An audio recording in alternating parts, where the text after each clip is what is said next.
Kay Kuya Peter, yan. Good naman. Yan na. Yung mga ano lang. So yan. Tumuyo ko na rin. After 2 weeks, i-harvest na ito. Yan.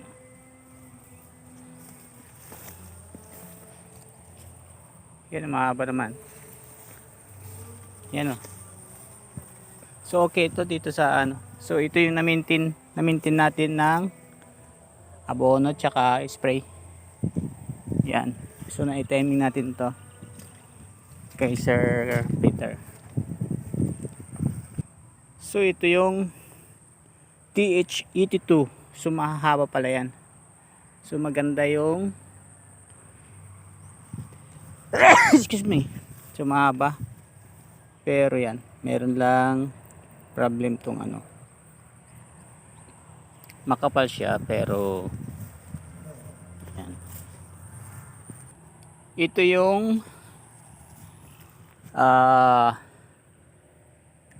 SL20. SL20 to. Yan o. So pantay-pantay. Walang problema yung sa SL. SL to, SL. Yan. So makapal.